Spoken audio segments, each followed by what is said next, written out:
Hey, it's Mac with PriceActionTradingSystem.com, and it's Tuesday. It's July 21st. This will be our chart lesson for the day, and really, this is just a range day. As you can see, really from 8:30 to 2, we stayed right in this range. Now, the highs were relatively consistent, and the lows, even late in the afternoon, they got a little more consistent.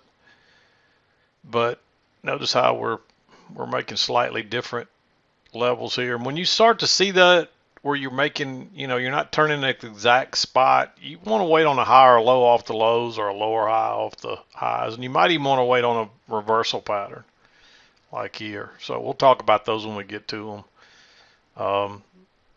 There was a gap on the chart today. We closed. Yesterday we made a high here, so that would have been, and this is where we opened today. So that space between here and here will be a gap on the daily, and then generally prices will try to test that closing from the day before. And so that's another target. And you can see, and then also we had a measured move here, so that was about 3 targets to the downside. And you see we met that, we pretty much met that target to the tick, went sideways, and eventually once we started lower, we met this target, which was, let me just make this a little tighter so you can see it a little easier. You see that was the next target, and you see that's exactly where prices came and bounced, but then they eventually moved on down and tested this close from yesterday. And that was my ultimate target for the day. We went a little further than that, but it wasn't long before we rallied back. So that's pretty much how I look for my targets each day if we're trading in that direction first and foremost. So you have to trade in that direction. But if we'd have gone in contrast, if we'd have gone higher, I would have measured this leg first, and where we started from the low would be here, and you see we didn't get anywhere near that. We couldn't even get above the overnight high, so that was out for the most part. So once we started going lower, we were looking for those other targets. And you can see how flat that is. You can see the EMA. Look how flat that is. It looks like a roller coaster, and prices are above it, below it, above it, below it, above it, below it. That's a range. And, I'll get people come in and prices will be looking straight down like this. Look at that EMA straight down. And they'll get down here and they'll start trying to buy support down here. When prices are like that all the way down below the EMA, now we're trending. So forget about the range. We're trending up here. We're in a range here. And then we go into this trend down here. So we had a trend up and a trend down, and in between we had a range. So you can't get too narrowed in on one thought process, and that's what happens to a lot of you. And the other thing that'll happen is it'll range like this for a few days, and you finally kind of get the hang of a range, and then on a trend day you're trying to buy every support all the way down and losing all the way down. You gotta, the market changes, and it'll go through little spells where it does the same thing for a week or two, and then all of a sudden it might range every day for a week or two, and then it trends every day. It might trend up and it might trend down. It might get a reversal day. So that's why this takes so long. That's one of the reasons, because it takes you for a long time to see all the possibilities, and new traders tend to get honed in on one, something that starts, and that's why patterns don't work. You can find a pattern here that'll work great for a few days, maybe even a few weeks. If you get lucky, it might work for a month or two, and then it quits working. That's why you can't trade patterns. Only thing we use pattern for is to hone in on our entries. So make sure you get that. We are not pattern traders. We are chart readers. You got to learn to read this chart. Pattern traders, you can't make any money at that. I don't care how many times you see make an easy $500 with this pattern or make an easy $1,000 a day with this pattern. It doesn't work. You're wasting your time. It's just marketing. That's all they're trying to do is sell you something. The way you make money is you learn to read this chart, and you know what prices are doing. And then when prices get to a key entry point, which is what we trade, then you use the patterns to hone in on the entry and to time your entry. That's the only reason we use patterns. Otherwise, you can throw patterns out. They don't work. So make sure you understand that. So Let's back out here and talk about the trades and wrap up the day. I spent 5 minutes on that, which was 5 minutes more than I really wanted to. But we were working up here, and there's a clear two-tiered channel, and we got our break. So you would expect prices to try to make a retest of the high, and they tried all day here and finally gave up and went down and filled the gap. But they tried to go higher, but right in here, you don't know exactly when they're going to try to go higher. So if you got a little trend working down here, let it play out. Notice we got an overshoot, a break, a new low, and then it started working higher. But it still didn't work out. We still couldn't make a new high. So once this played out, we were in this little range, and then we just went into this bigger range.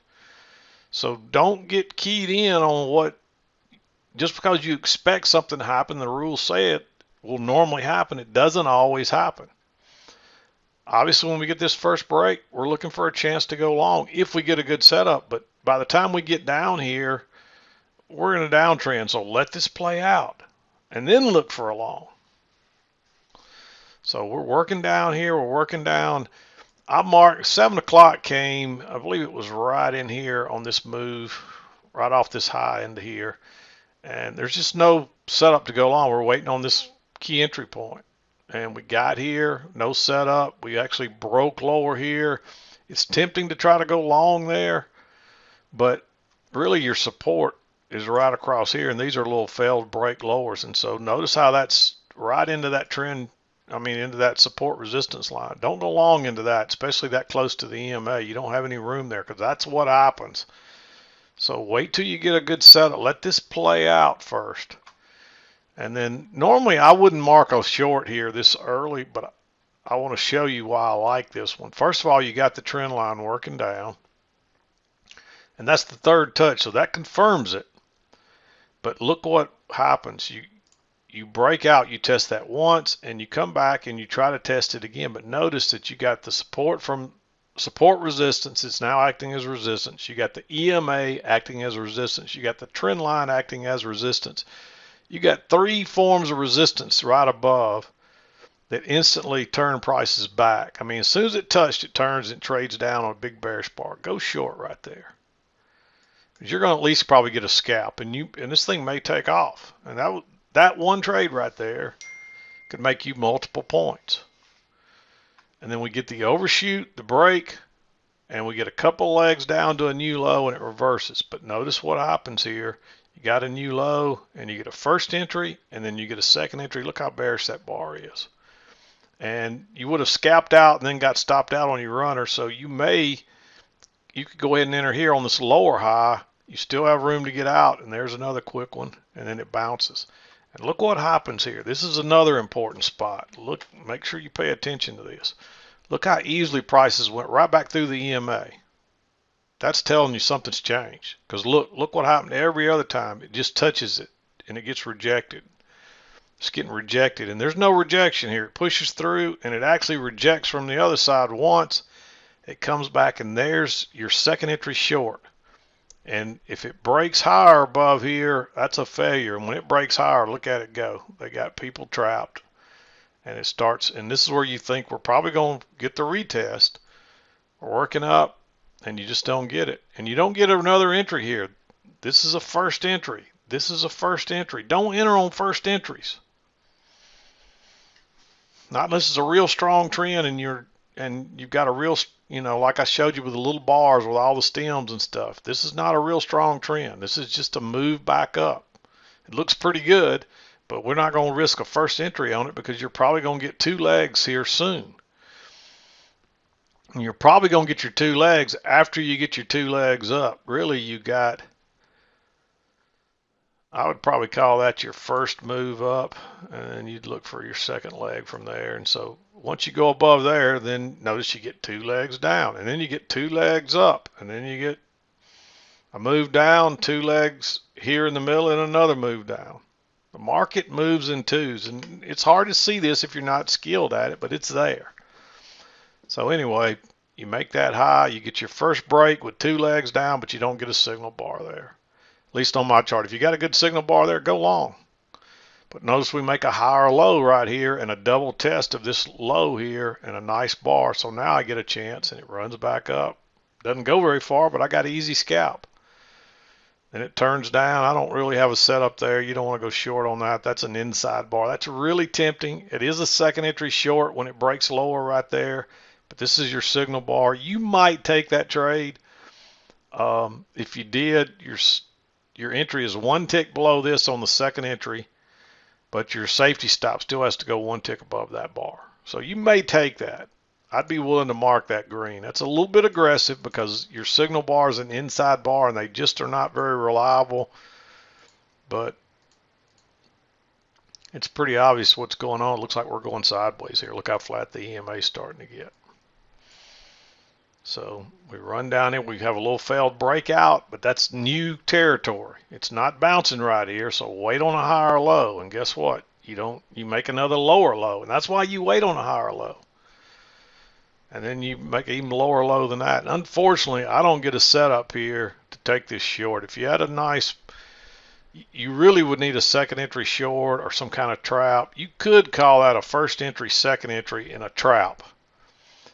It's technically not one, but you could call it that. So if you saw that, that's another one you could say that could at least be green. And if you had a good signal bar there, by all means take that. And notice how it runs down here almost to the tick to our measured leg. And then we bounce here again. Notice we're bouncing where nothing's bounced before. I originally had this line just marking my spot, but once we went into the range, I moved it up, and so that's why that line's there. It doesn't mean anything really at this point.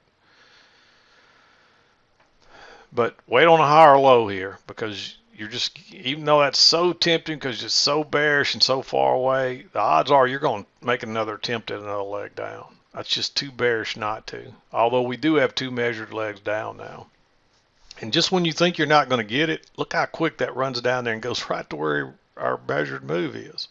That stuff works. Pay attention to it. But you do get a higher low here. The only problem, the reason I marked this green is we've already gotten back to the EMA. If we didn't get back to the EMA, I'd mark this blue. But we've already got back to the EMA, and we do have a little double test there. So you may take that trade. It looked like we were going to get a double test for sure and a nice signal bar, but guess what? It never breaks higher. It turns down and then turns up. So you may take that one. This is another possibility here on this this move right here. It broke higher, makes this little this little double top, and then engulfs that bar completely. Only problem is by the time that closes or engulfs it, you got 1, 2, 3 bars stacked up, and that bar has either no body or at least a very small body. That's congestion. So it look what happens. It breaks out and fails and comes back in. It ends up going lower, but that won't always work out, and that's why you got to really know what you're doing in congestion. I always tell people if you see 3 or more bars stacked up side by side and one of them has no body or a very tiny body, don't enter, because unless you're a very skilled chart reader, you're going to probably get burned. Even if you're a very good chart reader, it's not consistent. It's not reliable. There's no reliable rule that I can give you to help you with that other than your skill at reading the chart and experience. So people ask me all the time, how can I avoid that? The only way you can avoid that is just don't enter in congestion, because you just right here, you would think prices are going to go lower, but guess what? They back up just like a regular range. It breaks out and fails and comes back. It ends up going lower, but that don't always happen. And notice that is a second. Notice you got a new low, first entry, and so when it broke lower, that was also a second entry short. So that's the reason I say that's a possibility of being green, but I would skip it because of the congestion. But I'm going to mark it green because if there's some reasons it is a second entry short, you are looking with that strong a leg, you're looking for prices to at least make a new low. And look what happens. You get 2 legs up, it makes a new low, and then you get 2 bigger legs up again. Market moves in twos over and over and over. Yeah, it's not easy to see on a range day like this, but it's there.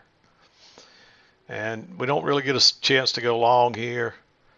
And again, you don't have enough evidence to say, hey, this is going to turn down here for sure. Even though we're a long way from the EMA, so wait on the lower high. And guess what? You don't get one here. This is similar to this, except there's no engulfing bar. And then it bounces here. There's not enough evidence to know. Look where we bounced the last few times. No signal bar anyway. Runs back up, and we're just kind of banging around at that resistance right there. And you get up. You finally make a new high. And this is why you wait on a lower high. I mean, if you'd went short there, it would have worked. I mean, you've tested that once, and then there's 1, 2. But you want to let this, look at this trend line working up. When you get one that strong, let it play out, wait on a lower high, and look what happens. It kept trying until it made a new high, and it actually made one more. It finally makes a lower high, but no setup there. Then it makes a failed second entry long, and if it breaks lower here, guess where we're probably going? And there it goes. So you just have to look how patient you had to be up here. Look how patient you had to be down here. And people are just trying to buy every time it comes down here and trying to sell, and then they get stopped out on because it went higher every time, and they wonder why. Be patient. Wait on the right setup. This is I tell people every day, this isn't a sprint. This is a marathon. Wait on the best trades. Wait on the sure things. Failed second entry long. Way below the EMA. There's a little support there, but notice how we're making those lower highs each time. We're heading back down here. Runs back down, it bounces. Again, here you do get a close outside a new low, so that's one you might take, but again, you got a lot of congestion there. I don't really see a real small body there, so that's just mostly sideways, up and down. It's not necessarily congestion. Still a little form of it, but it's not like true congestion where you get the doji looking bar, the bar with no body or whatever.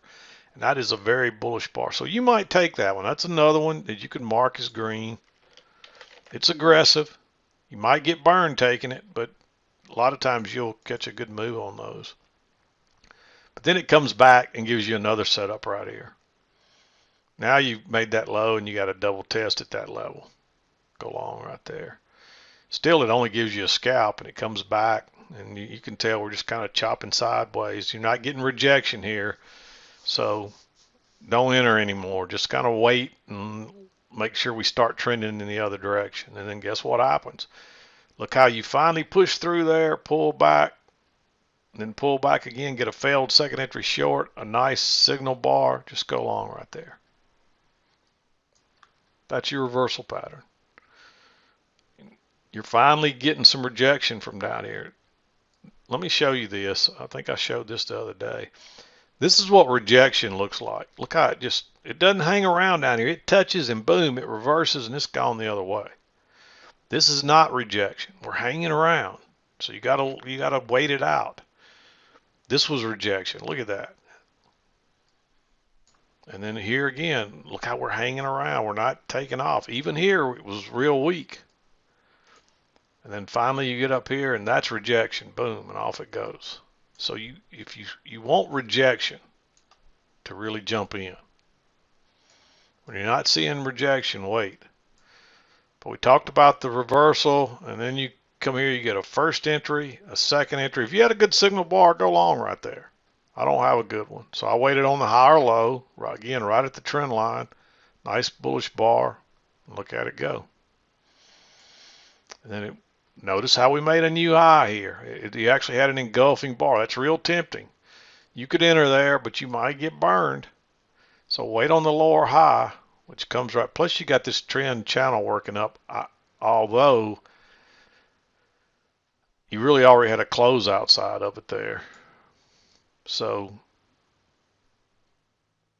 I don't have a problem going. This is another engulfing on a lower high. It breaks higher right there at the support resistance. So you'll get people trying to trade a breakout pullback, breaks higher and fails and turns down. Just go short one tick below there. Quick, easy move, no runner. Actually, if you wanted to take that trade, it's just right at, it's 5 or 6 minutes after 2. That's such a good setup. I probably wouldn't have a problem with that. That's a little, it breaks out, pulls back, and notice it's like a repeat pattern of that right there. Notice how you're making the lower highs. Broke higher, turns down, just go short one bar, one tick below that, and look at it go. You could even wait for that to close and go short. And so that was it for today. I'm right at 20 minutes. I went a little over, but I spent 5 minutes on my soapbox there. So there's another look at it. The whole goal today, the target first was to try to make a new high, and finally, a market that can't eventually go up is going to go lower. A market that, the hard part here is it couldn't go lower either, so we're just going sideways. But once it broke through, it started taking out that first the target from yesterday just to fill the gap, then the target for the close of yesterday, and that was a nice move down. And if you catch this trade, you can ride this. There's no reason you got to exit at 2 o'clock on if you've got a good runner going. Just don't take any new trades. But if you're managing a runner, let that thing run, at least until it pushes through the EMA. That would have got you out right in here. But anyway, I'm going to wrap it up. That's pretty much going to do it for today. We'll be back again to do it tomorrow. I'm done for today. This is Mac with PriceActionTradingSystem.com, and we'll see you next time.